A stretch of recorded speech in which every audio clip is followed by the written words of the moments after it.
Welcome back to our YouTube channel. ಎಲ್ಲರಿಗೂ ಸ್ವಾಗತ. ಇಂದಿನ ಈ ಆಳವಾದ ವಿಶ್ಲೇಷಣೆಯಲ್ಲಿ ಇವತ್ತಿನ ನಮ್ಮ ಈ ಆಳವಾದ ಅಧ್ಯಯನದಲ್ಲಿ ಅಂದರೆ ಡೀಪ್ ಡೈವ್ನಲ್ಲಿ ನಾವೆಲ್ಲರೂ ಸೇರಿ ಇಂಗ್ಲಿಷ್ ಸಾಹಿತ್ಯದ ಅತ್ಯಂತ ಶ್ರೇಷ್ಠ ಕವಿ ವಿಲಿಯಂ ಶೇಕ್ಸ್ಪಿಯರ್ ಅವರ ಒಂದು ಅದ್ಭುತ ಲೋಕಕ್ಕೆ ಪಯಣ ಬೆಳೆಸಲಿದ್ದೇವೆ. ನಿಜ, 1609ರಲ್ಲಿ ರಚನೆಯಾದ ಶೇಕ್ಸ್ಪಿಯರ್ ಅವರ ಅತ್ಯಂತ ಪ್ರಸಿದ್ಧ ಸಾನೆಟ್ 73 ಪದ್ಯದ ಆಳವನ್ನು ಅರಿಯುವುದು ನಮ್ಮ ಇಂದಿನ ಉದ್ದೇಶ. ಇದು ಕೇವಲ ಸಾಹಿತ್ಯದ ವಿದ್ಯಾರ್ಥಿಗಳಿಗೆ ಮಾತ್ರವಲ್ಲ, ಜೀವನದ ಮೌಲ್ಯಗಳನ್ನು ಅರ್ಥ ಮಾಡಿಕೊಳ್ಳಲು ಬಯಸುವ ಪ್ರತಿಯೊಬ್ಬರಿಗೂ ಒಂದು ಅದ್ಭುತವಾದ ಪಾಠ, ಗೊತ್ತಾ? ಹೌದು. ಈ ಪದ್ಯದ ಹಿನ್ನೆಲೆ ನೋಡೋದಾದ್ರೆ, ಇದು ಕವಿಯ ತನ್ನ ಫೇರ್ ಯೂತ್ ಅಂದ್ರೆ ಯುವ ಮಿತ್ರನಿಗೆ ಬರೆದ ಪದ್ಯಗಳ ಗುಂಪಿಗೆ ಸೇರುತ್ತೆ. ವಯಸ್ಸಾಗುವಿಕೆ, ಕಾಲಚಕ್ರ, ಸಾವು ಮತ್ತೆ ಪ್ರೀತಿಯ ಕುರಿತಾಗಿದೆ ಇದು. ಕರೆಕ್ಟ್. ವಯಸ್ಸಾಗ್ತಿರುವ ಒಬ್ಬ ಕವಿ ಇನ್ನೂ ಯೌವನದಲ್ಲಿಡುವ ತನ್ನ ಪ್ರೀತಿಪಾತ್ರ ಗೆಳೆಯನಿಗೆ ಬರೆಯುತ್ತಿರುವ ಪದ್ಯವಿದು. ಬನ್ನಿ, ಈ ಪದ್ಯವನ್ನು ಸಾಲಿನಿಂದ ಸಾಲಿಗೆ ಪ್ರತಿಯೊಂದು ಚರಣವನ್ನೂ ಬಿಡದೆ ವಿಶ್ಲೇಷಿಸೋಣ. ಪ್ರಾರಂಭಿಸೋಣ. ನಮ್ಮ ಮೊದಲ ವಿಭಾಗ ಫಸ್ಟ್ ಸ್ಟ್ಯಾನ್ಸಾ, ಲೈನ್ಸ್ 1 to 4. ಕೇಳೋಣ. That time of year thou mayst in me behold, when yellow leaves or none, or few do hang, upon those boughs which shake against the cold, bare ruined choirs, where late the sweet birds sang. ಅದ್ಭುತ. ಇಲ್ಲಿ ಮೊದಲನೇ ಮತ್ತು ಎರಡನೇ ಸಾಲುಗಳನ್ನು ಗಮನಿಸಿ. Shakespeare ತನ್ನ ಜೀವನದ ಕೊನೆಯ ಹಂತವನ್ನು ಶರತ್ಕಾಲದ ಅಂದ್ರೆ ಆಟಮ್ ಸೀಸನ್ನ ಕೊನೆಯ ದಿನಗಳಿಗೆ ಹೋಲಿಸುತ್ತಿದ್ದಾರೆ. ಹೌದು. ಎಲೆಗಳೆಲ್ಲ ಉದಿರಿ ಕೇವಲ ಕೆಲವು ಹಳದಿ ಎಲೆಗರು ಮಾತ್ರ ಉಳಿದಿರುವ ಮರ ಕವಿಯ ಕಳೆದು ಹೋಗುತ್ತಿರುವ ಯೌವನ ಮತ್ತು ಶಕ್ತಿಯ ಸಂಕೇತವಾಗಿದೆ ಅಲ್ವಾ? ಖಂಡಿತ. ಮತ್ತೆ ಮೂರನೇ ಸಾಲಿನಲ್ಲಿ ಕವಿ ಹೇಳ್ತಾರೆ, ಚಳಿಗಾಳಿಗೆ ನಡುಗುವ ಆ ಮರದ ಕೊಂಬೆಗಳು. ಇದು ವಯಸ್ಸಾದ ಕಾಲದಲ್ಲಿ ಮನುಷ್ಯನ ದೈಹಿಕ ದೌರ್ಬಲ್ಯವನ್ನು ಸೂಚಿಸುತ್ತದೆ. ನಿಜ. ಯೌವನದಲ್ಲಿ ಬಲಿಷ್ಠವಾಗಿದ್ದ ದೇಹ ವಯಸ್ಸಾದಂತೆ ಹೇಗೆ ಚಳಿಗೆ ನಡುಗುತ್ತದೆ ಅನ್ನೋದನ್ನೇ ಇದು ತೋರಿಸುತ್ತೆ. ಆದ್ರೆ ನನಗಿಲ್ಲೊಂದು ಪ್ರಶ್ನೆ ಇದೆ. ಕೇಳಿ. ಮರದ ಖಾಲಿ ಕೊಂಬೆಗಳನ್ನು ಕವಿ ಬೇರ್ ರೂಯಿಂಡ್ ಕ್ವಾಯರ್ಸ್ ಅಂದ್ರೆ ಹಾಳಾದ ಚರ್ಚ್ನ ಗಾಯಕರ ಸ್ಥಳಗಳಿಗೆ ಏಕೆ ಹೋಲಿಸಿದ್ದಾರೆ? ಇದೇ ಶೇಕ್ಸ್ಪಿಯರ್ ಅವರ ಮೇಧಾವಿತನ. ಸಾಹಿತ್ಯದ ವಿದ್ಯಾರ್ಥಿಗಳು ಈ ಸಾಲನ್ನು ಬಹಳ ಸೂಕ್ಷ್ಮವಾಗಿ ಗಮನಿಸಬೇಕು. ಆ ಕಾಲದಲ್ಲಿ ಇಂಗ್ಲೆಂಡ್ನಲ್ಲಿ ಅನೇಕ ಚರ್ಚ್ಗಳನ್ನು ಧ್ವಂಸ ಮಾಡಲಾಗಿತ್ತು. ಓಹೋ, ರಾಜಮನೆತನದ ಆಜ್ಞೆ ಮೇರೆಗೆ ಅಲ್ವಾ? ಹೌದು.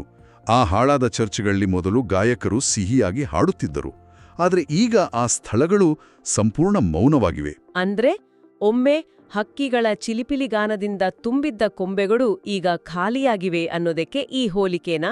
ಖಂಡಿತ.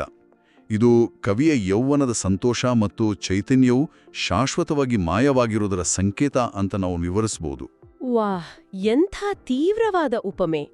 ಈಗ ಮುಂದಿನ ಚರಣಕ್ಕೆ ಹೋಗೋಣ. Second stanza, lines 5 to 8. ಓದಿ. In me thou seest the twilight of such day, as after sunset fadeth in the west, which by and by black night doth take away, death's second self, that seals up all in rest. ಇಲ್ಲಿ 5 ಮತ್ತು 6ನೇ ಸಾಲುಗಳನ್ನು ನೋಡಿ. ಈಗ ಕವಿಯ ದೃಷ್ಟಿಕೋನ ಶರತ್ಕಾಲದಿಂದ ಕೇವಲ ಒಂದು ದಿನದ ಮುಸ್ಸಂಜೆಗೆ ಅಂದ್ರೆ ಟ್ವಿಲೈಟ್ಗೆ ಕಿರಿದಾಗ್ತದೆ. ಸೂರ್ಯಾಸ್ತದ ನಂತರ ಮಂಕಾಗುವ ಬೆಳಕು ಕವಿಯ ಜೀವನದ ಶಕ್ತಿ ನಿಧಾನವಾಗಿ ಕ್ಷೀಣಿಸುತ್ತಿರುವುದನ್ನು ತೋರಿಸುತ್ತದೆ ಅಲ್ವಾ? ಹೌದು. ಮತ್ತೆ 7ನೇ ಸಾಲಿನಲ್ಲಿ ಆ ಮಂಕಾದ ಬೆಳಕನ್ನ ಕತ್ತಲಾದ ರಾತ್ರಿ ಆವರಿಸಿಕೊಳ್ಳುತ್ತದೆ. ರಾತ್ರಿಯೂ ಸಾವಿನ ಸ್ಪಷ್ಟ ಸಂಕೇತವಾಗಿದೆ ಇಲ್ಲಿ. ಆದ್ರೆ ಇಲ್ಲಿ 8ನೇ ಸಾಲಿನಲ್ಲಿ ಶೇಕ್ಸ್ಪಿಯರ್ ರಾತ್ರಿಯನ್ನ ಸಾವಿನ 2ನೇ ರೂಪ ಅಂದ್ರೆ ಡೆತ್ಸ್ ಸೆಕೆಂಡ್ ಸೆಲ್ಫ್ ಅಂತ ಕರೆದಿರೋದು ನನಗೆ ಬಹಳ ಆಶ್ಚರ್ಯ ತಂದಿದೆ. ಮೇಲ್ನೋಟಕ್ಕೆ ವಿಚಿತ್ರ ಎನಿಸಿದ್ರೂ ಇದರ ಹಿಂದಿನ ತಾತ್ವಿಕ ಅರ್ಥವನ್ನು ನಾವು ಬಿಡಿಸಿ ಹೇಳಬೇಕು. ರಾತ್ರಿ ಮತ್ತು ಸಾವು ಎರಡೂ ಮನುಷ್ಯನಿಗೆ ಅಂತಿಮ ವಿಶ್ರಾಂತಿಯನ್ನು ತರುತ್ತವೆ. ಅಂದ್ರೆ ದಿನದ ಓಡಾಟವೆಲ್ಲ ನಿಂತು ಸಂಪೂರ್ಣ ಮೌನ ಮತ್ತು ನಿಶ್ಚಲತೆ ಆವರಿಸುತ್ತೆ ಅಂತನಾ? ಸರಿಯಾಗಿ ಹೇಳಿದ್ರಿ. ಒಬ್ಬ ಮನುಷ್ಯ ಗಾಢನಿದ್ರೆಯಲ್ಲಿದ್ದಾಗ ನಿಶ್ಚಲನಾಗಿರುತ್ತಾನೆ. ಸಾವಿನಲ್ಲೂ ಆಗುವುದಿದೆ ಅಲ್ವೇ? ಹಾಗಾಗಿ ಕತ್ತಲು ಆವರಿಸುವುದು ಜೀವನ ಮುಗಿಯುವಿಕೆಯೇ ಸೂಚನೆ. ಓ, ರಾತ್ರಿ ಕೇವಲ ವಿಶ್ರಾಂತಿಗಲ್ಲ, ಅದು ಪ್ರತಿದಿನ ನಮ್ಮನ್ನು ಭೇಟಿಯಾಗುವ ಸಾವಿನ ಒಂದು ಪುಟ್ಟ ನೆರಳು. ಎಂಥ ಗಾಢವಾದ ಚಿಂತನೆ. ಹೌದು. ಈಗ 3ನೇ ಚರಣವನ್ನು ನೋಡೋಣ. ಖಂಡಿತ. ಇಲ್ಲಿ ಉಪಮೆ ಇನ್ನಷ್ಟು ಹತ್ತಿರವಾಗುತ್ತದೆ. ಆರುತ್ತಿರುವ ಬೆಂಕಿಯ ಚಿತ್ರಣ. Third stanza, lines 9 to 12. In me thou seest the glowing of such fire, that on the ashes of his youth doth lie, as the deathbed whereon it must expire, consumed with that which it was nourished by. 9 ಮತ್ತು 10ನೇ ಸಾಲಿನಲ್ಲಿ ಕವಿಯ ಜೀವಶಕ್ತಿ ಈಗ ಕೇವಲ ಒಂದು ಮಂಕಾಗಿ ಉರಿಯುತ್ತಿರುವ ಬೆಂಕಿಗೆ ಅಂದ್ರೆ glowing ಫೈರ್ಗೆ ಸಮಾನವಾಗಿದೆ. ಮತ್ತು ಆಶ್ಚರ್ಯ ಅಂದ್ರೆ ಈ ಬೆಂಕಿ ತನ್ನದೇ ಆದ ಯೌವನದ ಬೂದಿಯ ಮೇಲೆ ಅಂದ್ರೆ ಆಶಸ್ ಮೇಲೆ ಮಲಗಿದೆ. ಹೌದು, ಯೌವನದಲ್ಲಿ ಉರಿಯುತ್ತಿದ್ದ ಆ ಉತ್ಸಾಹದ ಬೆಂಕಿ ಈಗ ಬೂದಿಯಾಗಿದೆ. 11 ಮತ್ತು 12ನೇ ಸಾಲಿನಲ್ಲಿ ಕವಿ ಒಂದು ವಿರೋಧಾಭಾಸವನ್ನು ಸೃಷ್ಟಿಸುತ್ತಾರೆ. ಈ ಸಾಲುಗಳನ್ನು ಓದಿದಾಗ ನನ್ಗೊಂದು ಆಕರ್ಷಕ ಉಪಮೆ ನೆನಪಾಗ್ತಿದೆ. ಇದು ಉರಿಯುತ್ತಿರುವ ಮೇಣದ ಬತ್ತಿ ಕರಗಿದಂತೆ ಅಲ್ವೇ? ವಾವ್, ಹೇಗೆ ಅಂತ ಸ್ವಲ್ಪ ವಿವರಿಸಿ. ಯಾವ ಮೇಣ ಅದಕ್ಕೆ ಬೆಳಕು ನೀಡಿತೋ, ಆಸರೆಯಾಯಿತೋ, ಅದೇ ಮೇಣ ಉರಿದು ತೀರುತ್ತಿದ್ದಂತೆ ಅದರ ಅಂತ್ಯಕ್ಕೂ ಕಾರಣವಾಗುತ್ತದೆ. ಖಂಡಿತ, ಅತ್ಯಂತ ನಿಖರವಾದ ಹೋಲಿಕೆ ಇದು.